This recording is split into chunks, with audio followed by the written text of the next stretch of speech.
What's going on, everybody? This is Afro Think Tank. Maga is becoming increasingly delusional about what it is that Donald Trump means when he speaks. Okay? Because it seems like the Maga, right? Black Maga, every black Trump supporter, every Trump supporter, they have to reinterpret what Donald Trump says in order to fit the narrative that fits in their own minds. Because they do not think for themselves, they let other people think for them, then they cling on to memories, talking points, and bullet points in order to seem and present themselves as intelligent and aware, and woke of their situation. And is getting sadder and sadder as Donald Trump is going down in flames, as I predicted, right? As all of his dirt that he's done in the dark has come to light, and then has been burning in the sun, okay? And the people who fell for Trump, the gullible people who believe Trump was for them, I don't know what kind of American educational system they had to believe that Trump, when they saw Trump, when they looked at Trump, that they thought that's the guy that's gonna save me. That's the guy that's gonna fight for the average American. Like, that says a lot about American educational system. The fact that he was even the president the first time and that he's president now is a national and historical shame on this country. All right? And that's saying a lot, because this country has a lot of things to be shameful about. And this decade is going down in history as the shame of America, the reaction of white America after the other group of white Americans elected the first black president. And this reaction is visceral, all right, to say the least, right? But yeah, so what I'm gonna do is there's a definition for it. There's a word for it. There's always a word for it, all right? When they do that thing they do, that we hear Republicans will sit there, look at you dead in your eye, and they will explain to you what Trump meant. When he said something very simple like, I love the poorly educated. Like, how many different ways is there to say that? And it's like the people who heard that, like, did you hear the first part? He said he got the highly educated vote, and then he got the poorly educated vote. Therefore, when he said poorly educated, it was in contrast to the highly educated. So he meant poorly educated. When he said poorly educated, he meant those peasants who didn't go to college, probably could barely finish high school because they had to work, right? Those people. He meant the poorly, when he said poorly uneducated, that's what he meant. The poorly. He didn't mean anything else. He didn't mean hard workers and people who didn't have it. No, he didn't mean none of that shit these white folks keep trying to make up that he meant. He's disrespecting them, and they can't handle the fact that the person that's the avatar for their feelings, their racisms, their jealousies, their insecurities, they can't help that the person that they idolize and they back up and they support and that they, wholeheartedly, through thick and thin, without question, they can't handle the fact that that guy has constantly disrespected them, disregarded them, and continue to show them how much he really don't care about them. Continue to spit in their face as he continues to show them that is everybody first before them, that they are always going to be last. Rich white men in suits have always made sure that white people who are not rich know that they are in fact last, because they don't want to work like slaves. And when they do work like slaves, they complain about being enslaved, and they have the nerve to want a decent wage and decent retirement. That's too much for the rich white man in suits. He has a multi-billion dollar yacht to build that he's never going to use. So why should he prioritize you and your livelihood over his yacht that he's gonna present once to his other rich friends, and then just sit there and look pretty for some goddamn travel channel to take a tour on or some shit? Rich billionaire Hollywood Cribs, freaking yacht edition and shit. Like, other than that, they don't care about you, right? And it seems like, I don't know how many times in history poor white folks got to figure out that their upper class has always viewed them as white trash and I always thought they were so uneducated they could say anything to them. Because that's how Republicans talk. Republicans talk to their constituents like they're stupid and that they know they're stupid.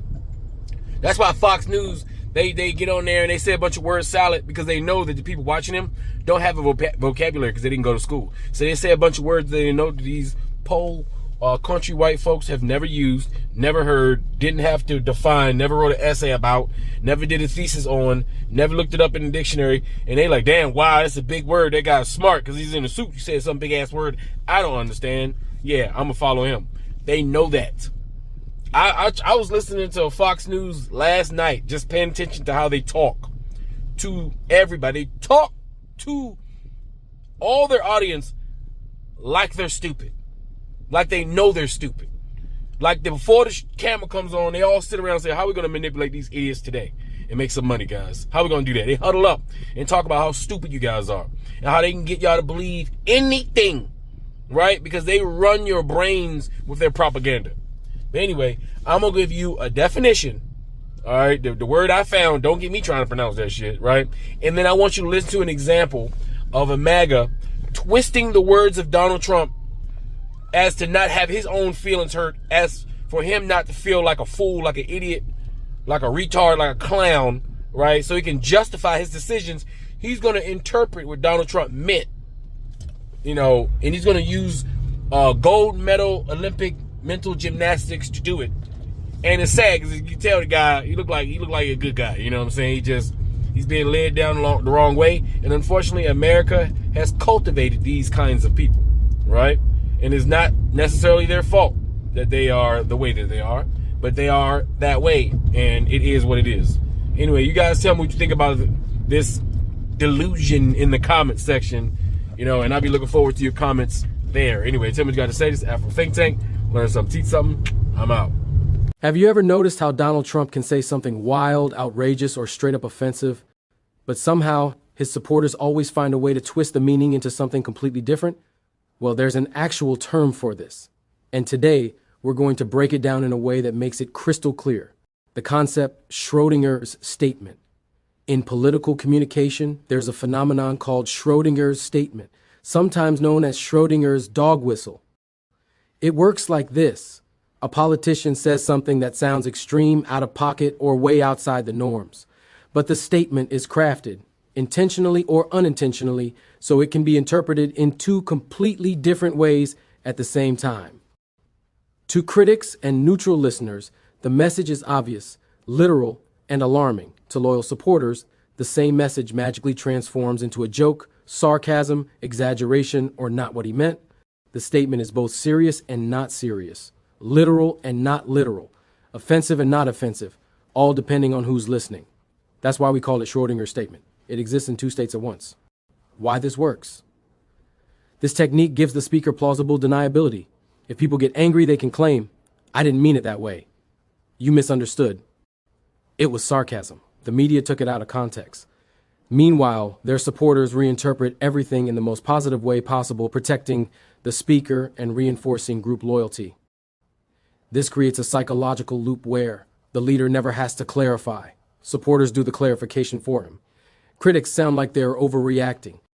This is a powerful political tool, and Trump uses it better than almost anyone in modern politics. Example, Trump and the poorly educated line. Let's look at a real-world example. In 2016, during his Nevada victory speech, Trump famously said, "We won with highly educated. We won with poorly educated. I love the poorly educated." To many Americans, especially historians, journalists, and political analysts, he was clearly saying, my strongest, most loyal base is uneducated voters.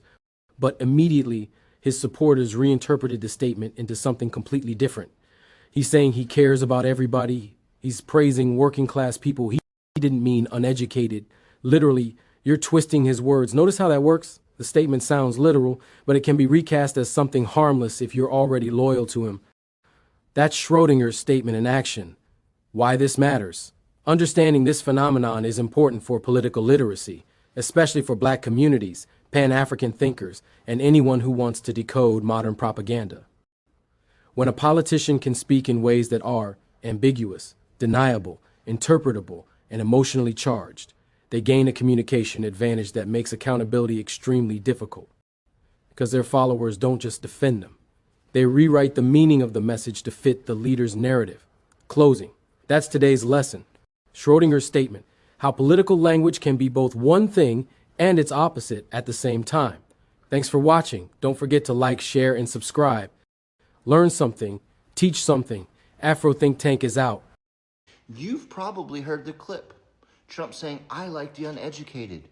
And every time it surfaces, the same predictable outrage machine fires up. The left pounces on the 5-second soundbite like it's proof he wants to dumb down America. But let's actually stop and look at what he meant. And more importantly, what it says about the people pretending to be offended. When Trump said, "I like the uneducated," it wasn't an insult. It was an acknowledgement. He was talking about voters who don't have a fancy degree, but still understand real life. People who work with their hands, know how to make a living, who build the towns the elites fly over on their way to campaign fundraisers. It was a moment of recognition that America isn't just Wall Street and Washington, it's welders, truckers, carpenters, cashiers, and farmers. But of course, that context doesn't fit the media's favorite narrative. So what do?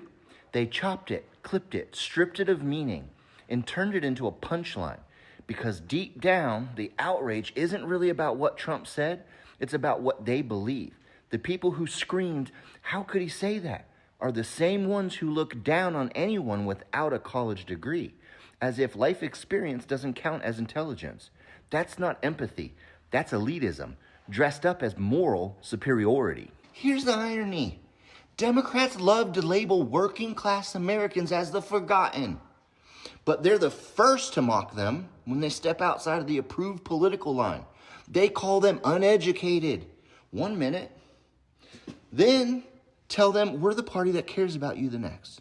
It's like gaslighting on a national scale. Condescend the people, alienate them, then act shocked when they stop voting for you. The truth is, education doesn't equal wisdom. Some of the smartest people in this country never set foot in a college classroom. They built America's infrastructure, ran small businesses, and kept food on the shelves when the educated elite were busy writing think pieces about how bad the system is. Trump's statement wasn't about liking ignorance. It was about respecting experience. And that's something Washington could use a crash course in. So the next time someone parrots that clip as proof of Trump's ignorance, maybe ask yourself this: who's really looking down on the Americans' working class? The guy who acknowledged them, or the crowd that mocks them for their existence? Free Sudan! Boycott diamonds and gold! Free Sudan! Boycott diamonds and gold! We most definitely cannot forget about the people of Sudan. Thanks for watching Afro Think Tank. Don't forget to like, share, and subscribe. And follow me on Substack and Patreon for more content. Remember, it's Pan-Africanism or nothing.